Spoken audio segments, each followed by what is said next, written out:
What's going on, guys? Mickle here. I wanted to bring you guys this quick update because there's actually a brand new filing in the Ripple SEC case late last night, and it had to do with the individual defendants objecting to the SEC continuing to extend this case.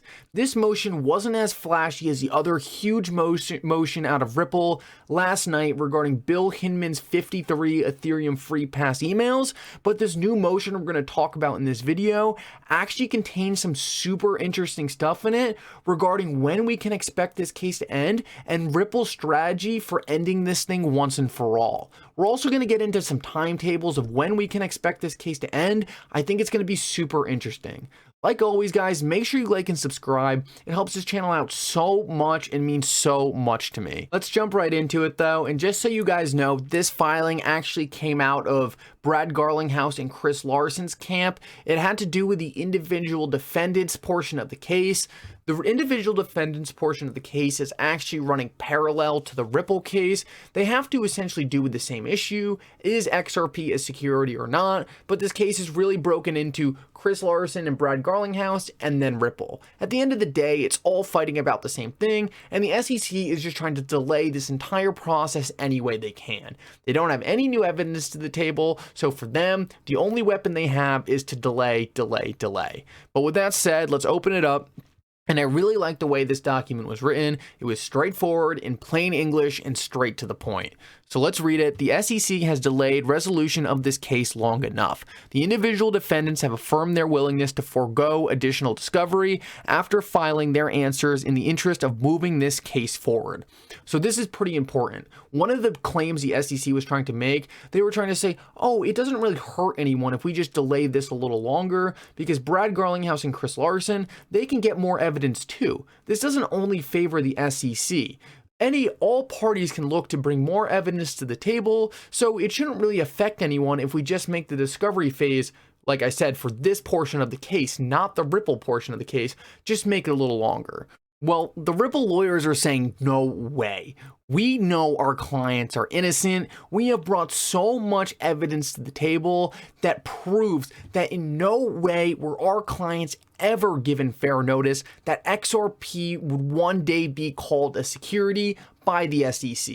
The SEC's own guidelines for what a security even is fundamentally says XRP is not a security. And on top of that, our clients went through the extra effort to get separate law firm opinions on the status of XRP that all said it's not a security. On top of that, multiple members of the SEC had come out to Ripple and the individual defendants and said XRP was not a security. So we don't need more discovery. Only the SEC needs more discovery. So we're going to completely say we don't need this at all. We want to move this case forward, and we think that the SEC is only doing this to benefit themselves. Now, they keep going and they say the SEC has refused to commit to any schedule until after it reviews the individual defendants' answers. But even if the SEC was permitted to take discovery of the individual defendants and the individual defendants were to reciprocate, discovery has closed with respect to Ripple. So this is huge. They're just pointing out, look, this has to do with the individual defendants. So even if the SEC was granted, we are not opening up discovery again for Ripple. There is no way that's happening. That has closed. So if the SEC wants to try to drag out another portion of this case, which they shouldn't be allowed to, we want to make it clear.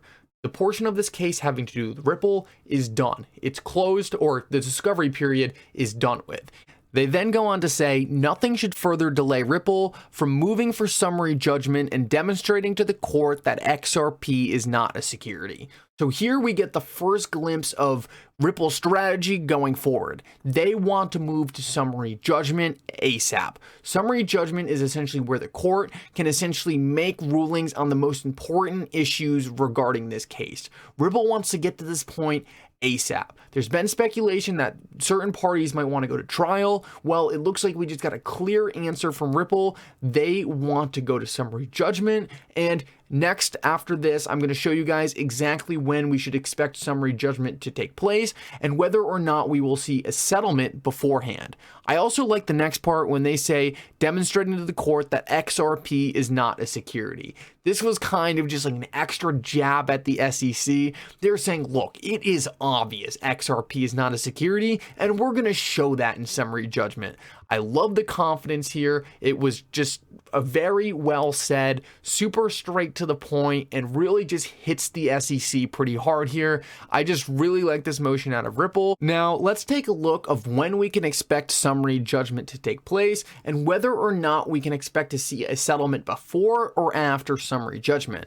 So Jeremy Hogan tweets out, and this actually had to do with another filing, or the filing that the SEC put in to further delay the case. And I think you can see right here that the SEC is very scared of summary judgment.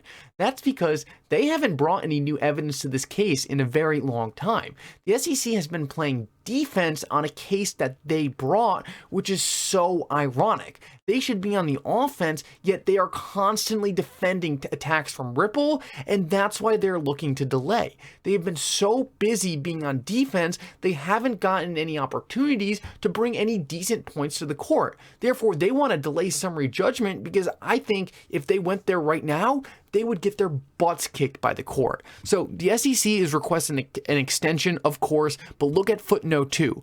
Ripple is suggesting that initial summary judgment briefs be filed by May. The SEC is, of course, saying that is too soon because they don't have any evidence. They've been playing this entire case on defense, and the SEC is now looking at Ripple saying, we want summary judgment in May. We want the court to hash out all these issues once and for all. And the SEC is saying, oh boy, we're not ready for that. But the most important part is Jeremy Hogan saying the end game is in sight. And that's what I took from this that is most important. May is not bad at all. We have been in this case forever. So if it comes to May, and if that's the timeline right now for the parties starting to file their initial summary judgment motions, that would be huge because that would mean we are very close to this thing wrapping up. And we know that in summary judgment, the court would really hit on the biggest issues. And Jeremy Hogan has said before that he believes this is where it would be decided whether or not XRP is a security or not. At this point, I don't think there's any way XRP is declared, or the XRP now is declared a security. I think that's long gone. At this point, it's going to come down to what disclosures Ripple has to do. But either way, this is huge because this gives us a date we can look forward to. And if we scroll down here, we can see, generally speaking, the settlement most likely after discovery is closed and before summary judgment briefs are filed. We are not quite finished with discovery yet, but almost, and summary judgment briefs will be filed in May or June. So after May or June, it's very likely that the court takes a month or two to really take a look at the summary judgment briefs and make a final decision. So it looks like at the end of the summer, early fall, if it goes to summary judgment, that is when this would be hashed out. But it's also important to take a look at that the fact that if these Hinman emails are turned over, then we are very likely to see a settlement before summary judgment, because if those are turned over, then going to summary judgment for the SEC is essentially just, I mean, it's throwing out the entire case. The court has seen everything, and the SEC hasn't brought any convincing evidence to the table. So what would be the point in them going to the court and the court just unanimously declaring a win for Ripple? It would make a lot more sense if they could just settle the case behind closed doors with Ripple, and then that way they don't create a precedent for other crypto projects to essentially use Ripple's playbook and wreck the SEC in court. That's the last thing they want to do. We know Ripple's a good company. We know that there are a lot of sketchy companies in the crypto industry. So the SEC is not going to throw out all their power going forward just to take a loss they already know they're going to have to take to Ripple. So if there is a settlement and more evidence and the final piece of evidence go to Ripple's side, then it looks like in the next coming months, it looks like at the end of May and all through April, we are going to see some heavy settlement talks between Ripple and the SEC. I believe we will likely see this case end in a settlement. 95% of cases settle. I do not believe this case will be the exception. Who knows? It seems like a lot of this has been the exception, or maybe even at this point, Ripple says, We don't want to settle with the SEC. At this point, we want to just finish them off, just completely put them in the dirt, help out all the other crypto projects. I honestly do not think this is the case. If Ripple has the terms they need to move forward with clarity of XRP, I think they'll take it because that is the only thing stopping them from dominating the entire cryptocurrency industry. Guys, thank you so much for watching. If you're still here, make sure to like and subscribe. For now, Mickle out.